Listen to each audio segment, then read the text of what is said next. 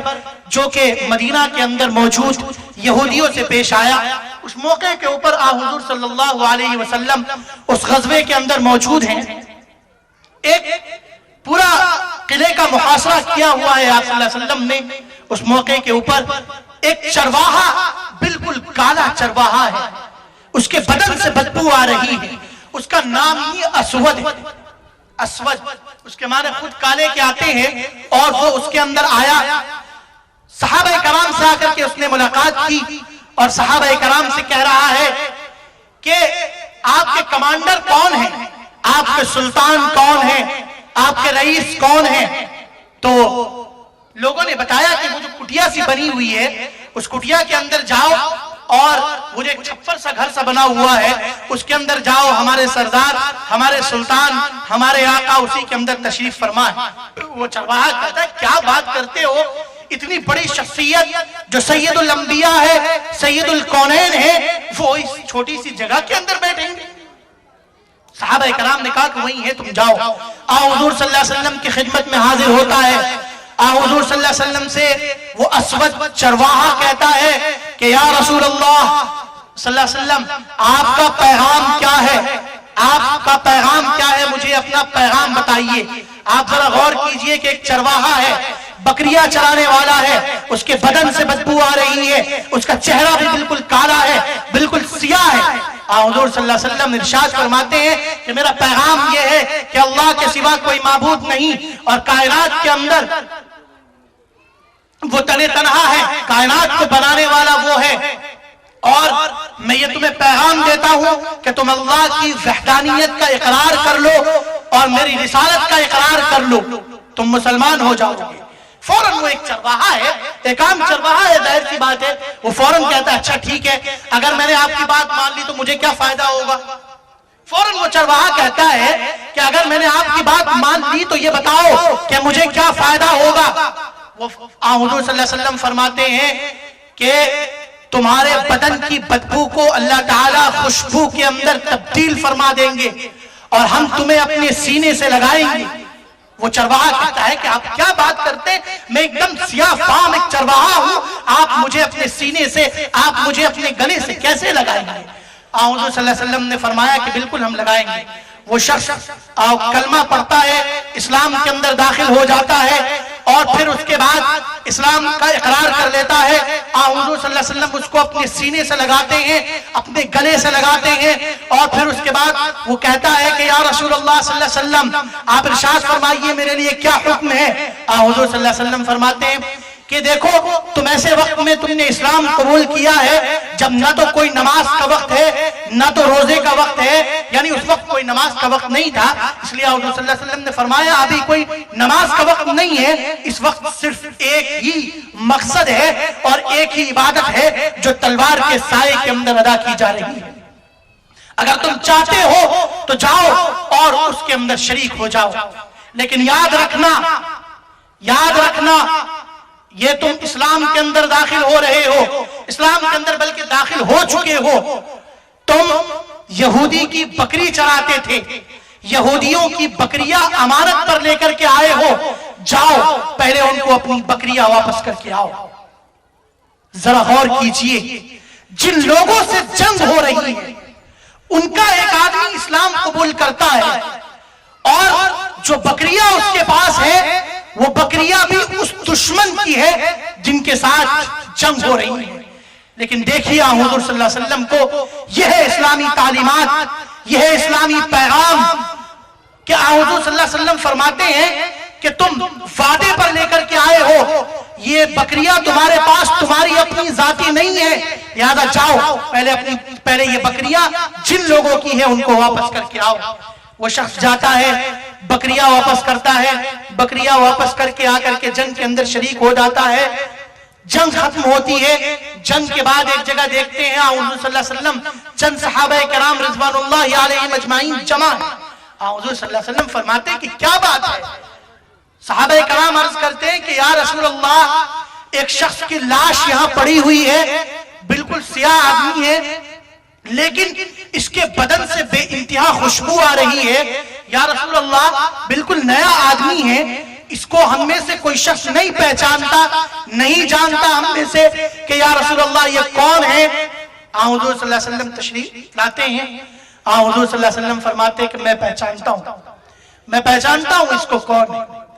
یہ شخص وہ ہے جس کو اللہ تبارک و تعالی نے اپنی جنت کے لیے قبول فرما لیا ہے۔ یہ شخص وہ ہے جس نے کلمہ طیبہ لا الہ الا اللہ کا حق اس دنیا کے اندر ادا کر دیا ہے۔ جس شخص نے اس کلمے کو ادا کر لیا اور اس کے حق کو بھی ادا کر لیا ہے، اس کے بدلے میں اللہ تعالیٰ نے اس کو اس دنیا کے اندر ہی جنت کا پیغام سنا دیا ہے۔ یہ خوشبو اس کے بدن کی نہیں ہے، بلکہ یہ خوشبو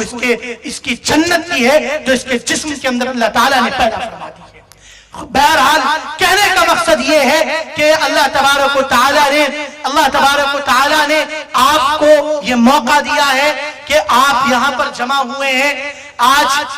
بہت سی تقریریں ہوئی، بہت سی باتیں ہوئی، میں نے بھی اپنی بات بہت دراز کر دی، مجھے اتنی بات دراز نہیں کرنی چاہیے تھی۔ بہرحال اس کے اندر بہت سی باتیں آئی۔ کہنے کا خلاصہ مقصد یہ ہے کہ آپ اپنے آپ کو اسلامی سانچے کے اندر ڈھال لیجیے۔